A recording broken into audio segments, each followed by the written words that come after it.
ബഹുമാനപ്പെട്ട ഷക്കീർ മാഷ്, മറ്റു പാനൽ അംഗങ്ങളെ, എന്നെ ശ്രവിക്കുന്ന മഹത് വ്യക്തിത്വങ്ങളെ, ഏതൊരു കാര്യത്തിനും രണ്ട് വശങ്ങളുണ്ട്, നെഗറ്റീവും പോസിറ്റീവും. കലാകാരൻ, കഥാകാരൻ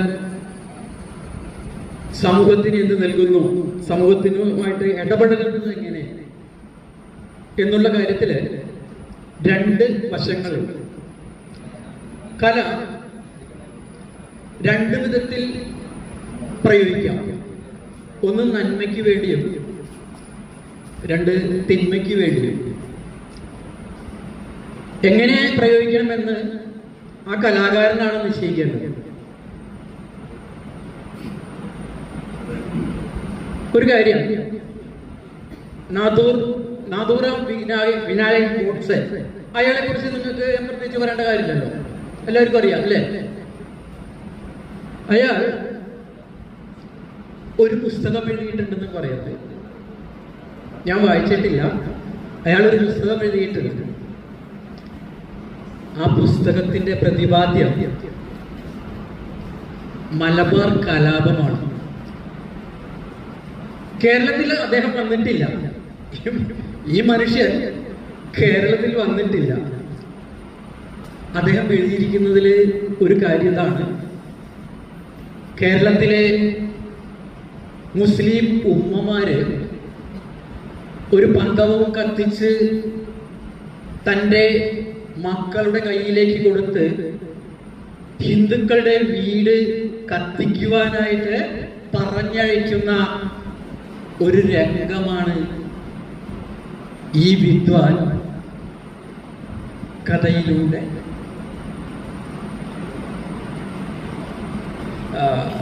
സവർക്കറാണ്, ഞാൻ പേര് മാറിയതാണ്, സവർക്കർ. ആ സവർക്കർ ഒരു പുസ്തകം എഴുതിയതാണ്. അത് ഒന്ന് ആലോചിച്ച് നോക്കുക. ഒരു സ്ഥലത്തും ചരിത്രത്തിൽ അങ്ങനെ ഒരു കാര്യം പറയുന്നില്ല. ഈ സവർക്കർ ഇതുവരെ ഇവിടെ വന്നിട്ടുമില്ല, കേരളത്തിൽ വന്നിട്ടുമില്ല. അപ്പോ ഒന്ന് ആലോചിച്ച് നോക്കുക, എങ്ങനെയാണ് നമ്മൾ ഒരു സാഹിത്യത്തെ അത് രാജ്യത്തിന്റെ സമൂഹത്തിന്റെ ഇടയിലേക്ക് വിള്ളലുണ്ടാക്കുവാൻ കടത്തിവിടുന്നു. ഇത് നമുക്കറിയാം. ഇന്ന് കാണുന്ന ആ രാഷ്ട്രീയ ചിന്താഗതികള്, കലാപങ്ങൾ സൃഷ്ടിക്കപ്പെട്ടത് എങ്ങനെയാണ്?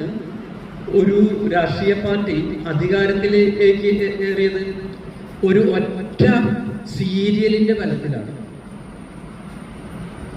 ഏതെന്നറിയോ? രാമായണം എന്ന് പറയുന്ന ഒറ്റ സീരിയലിന്റെ ബലത്തിലാണ് അവർ ചെയ്ത പരിപാടി. വേറൊന്നുമില്ല. നിങ്ങൾ ഈ രാമായണം കാണുമ്പോൾ ഹിന്ദുക്കളെ, നിങ്ങൾ ഈ രാമായണം കാണുമ്പോൾ നിലവിളക്ക് കത്തിച്ചു വെച്ചിട്ട് ടി വി കാണണം. ഒരു ആഹ്വാനം, നിർദോഷമായ ആഹ്വാനം അല്ലെ? പക്ഷെ അത് എവിടെ ചെന്ന് എത്തി എന്നുള്ളതാണ് നമ്മൾ മനസ്സിലാക്കേണ്ടത്. അപ്പൊ ഞാൻ പറയുന്നത്,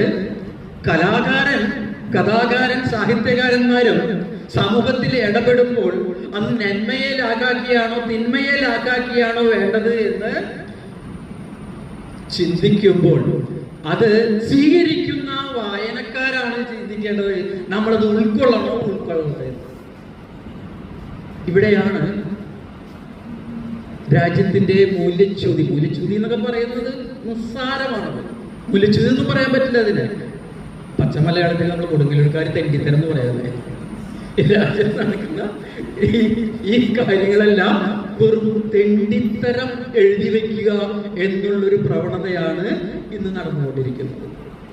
ഇതിനെ നമുക്ക് എങ്ങനെ പ്രതിരോധിക്കാൻ അറിയാം? എത്രയോ വർഷങ്ങൾക്ക് മുമ്പ് രാമായണം എന്ന് പറയുന്ന മഹാകാവ്യം എഴുതിക്കൊണ്ട് ഹിന്ദു മുസ്ലിം ഐക്യമുണ്ടാക്കിയൊരു നാടാണ് കേരളം. കേരളത്തിന്റെ കൊടുങ്ങല്ലൂർ വരുമ്പോൾ ഉണ്ടാകുന്ന അവസ്ഥ എന്ന് പറയുന്നത് ചാതുർവർണ്ണത്തിൽ അടിസ്ഥിതമായി നടമാടിക്കൊണ്ടിരിക്കുന്ന ഭരണക്രമം. ആ ക്രമത്തില് രാജാവിന് അധികാരങ്ങളേ ഉള്ളൂ. 18 രാളമെന്ന് നിങ്ങൾക്കറിയാം. 18 നമ്പൂതിരിമാരും തളിയാതിരിമാരും രാജാവും ഭരിച്ചിരുന്നൊരു കാലഘട്ടത്തില് എന്ന് പറയുന്ന രാജാവിന്റെ അധികാരത്തെ സൂചിപ്പിക്കുന്നതാണ്. അതാണ് 18 തളികൾ. അങ്ങനെ ചാതുർവർണ്ണത്തില് തമിഴ് ബ്രാഹ്മണർ വന്നിട്ട് ഈ കൊടുങ്ങല്ലൂർ രാജാവിനെ കുറേശ്ശെ സ്ലോ പോയിസൺ കൊടുത്ത് കൊന്നുകൊണ്ടിരിക്കുന്ന സമയത്താണ് മാലിക് ദിനാർ നമ്മുടെ ഇവിടേക്ക് കടന്നു വരുന്നത്. അദ്ദേഹം കാര്യങ്ങൾ മനസ്സിലാക്കുകയും അതിനെ തിരുത്തുകയും മറുമരുന്ന് കൊടുക്കുകയും രാജാവിനെ രക്ഷിക്കുകയും ചെയ്തതിന് ശേഷം മാത്രമാണ് ഇസ്ലാം എന്താണെന്ന് രാജാവ് പഠിക്കുകയും അതിൽ ആകർഷനാകുകയും മക്കയിലേക്ക് പോവുകയും ചെയ്യുന്നത്. പക്ഷെ അതിന് വിപരീതമായിട്ട് അവിടെ കടന്നു വന്നു. രാജാവ് മക്കയിലേക്ക് പോയിട്ടില്ല, നേരിട്ട് സ്വർഗത്തിലേക്ക് പോവുകയാണ് ചെയ്തത്. ആ കൂടെ പോയതില് ഒരു കാളയും ഒരു കുതിരയും കൂടി ഉണ്ട്. സ്വർഗത്തിലേക്ക് നേരിട്ട് പോയതില് അദ്ദേഹം അതിന്റെ പുറത്താണ് രണ്ടുപേരും കൂടെ കയറിപ്പോയത് എന്നുള്ള കപട. എന്തിനാ പറയുന്നത്? ആണും കൂടി ചേർന്നിട്ട് ലൈംഗിക ബന്ധം ഏർപ്പെട്ടാൽ അതിൽ തുടയിൽ നിന്ന് ഒരു കുട്ടി ഉണ്ടാകുമെന്നും ആ കുട്ടിയുടെ പേരാണ് അയ്യപ്പം എന്നും പുരാണത്തിൽ എഴുതി വെച്ചുകൊണ്ട് അത് ജനങ്ങളെ വിശ്വസിപ്പിക്കാൻ പാടുപെടുന്ന, അല്ലെങ്കിൽ ജനങ്ങൾ വിശ്വസിക്കത്തക്കവണ്ണം കാര്യങ്ങൾ നീക്കുന്ന ഒരു കുതന്ത്രം ഇവിടെ ഉണ്ടാക്കിയതിന് ശേഷം മാത്രമാണ് അധികാരം ഇവർ കൈയാളിക്കൊണ്ടിരിക്കുന്നത്. ആ കുതന്ത്രത്തിലൂടെയാണ് നമ്മൾ ചിന്തിക്കുക. ഇവിടെ ഇന്ത്യയില് മഹത്തായ പല സൗധങ്ങളും, എന്തിനാ റോഡ് വരെ, ഇവിടെ നിന്ന് ബാംഗ്ലൂർ നമ്മൾ പോകണമെങ്കിൽ ആ റോഡ് ഉണ്ടാക്കിയത് ടിപ്പു സുൽത്താൻ മാത്രമാണ്. നിങ്ങൾ ബാംഗ്ലൂരിൽ ചെന്നിട്ടുണ്ടെങ്കിൽ കാണുന്ന കൊട്ടാര സദൃശ്യമായ ഓഫീസുകൾ പ്രവർത്തിക്കുന്നത് ഇതെല്ലാം ടിപ്പു സുൽത്താന്റെ സംഭാവനയാണ്. നിങ്ങൾ ഡൽഹിയിലേക്ക് ചെന്നാൽ അവിടെയുള്ള മഹത്തായ, ഞാൻ ഏറെ പറയേണ്ട കാര്യമില്ല, ഇതെല്ലാം മുഗൾ സാമ്രാജ്യത്തിന്റെ സംഭാവനയാണ്. അപ്പൊ മുഗൾ സാമ്രാജ്യം ഇവിടെ വന്ന് എന്ത് ചെയ്തു? അവർ നശിപ്പിക്കുക മാത്രമാണ് ചെയ്ത്. അടുത്ത കാലത്ത് രസകരമായ കാര്യം ഉണ്ടായിരുന്നത്,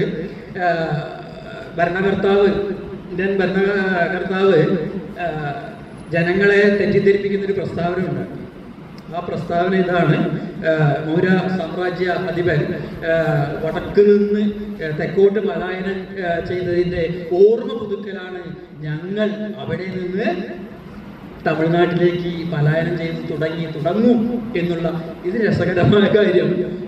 അദ്ദേഹം ചെയ്ത പരിപാടി, ഇവിടുന്ന് യുദ്ധം നടത്തിക്കാണ്ട് അവിടെ നിന്ന് ഇങ്ങോട്ട് വരുമ്പോ ഇവിടെ ഉണ്ടായിരുന്ന ഹിന്ദു രാജാക്കന്മാരെയും കൊള്ളയടിക്കുകയും ഹിന്ദു സ്ത്രീകളെ ബലാത്സംഗം ചെയ്യുകയും അവരെ നശിപ്പിക്കുകയും ചെയ്ത ഒരു ചരിത്രം വേറെ ഉണ്ട്. ഇത് മൂടി വെച്ചിട്ടാണ് പറയുന്നത്. ഏകീകരണം, വടക്കും തെക്കുമുള്ള ഏകീകരണമാണ് ഞങ്ങൾ നടത്താൻ പോകുന്നത് എന്നുള്ള അപ്പോ സമൂഹത്തിലെ സാഹിത്യകാരന്മാർക്ക് ഒരു പ്രതിബദ്ധതയുണ്ട്. ആ പ്രതിബദ്ധത നേരിന്റെ വഴിയാണ്, നന്മയുടെ വഴിയാണ്. ആ നന്മയുടെ വഴിയിലേക്ക് പോകണമെങ്കിൽ എന്ത് വേണം? നമ്മൾ നേരത്തെ പറഞ്ഞ പോലെ നമ്മൾ നടന്നു വന്ന വഴികൾ തിരിച്ചറിയണം.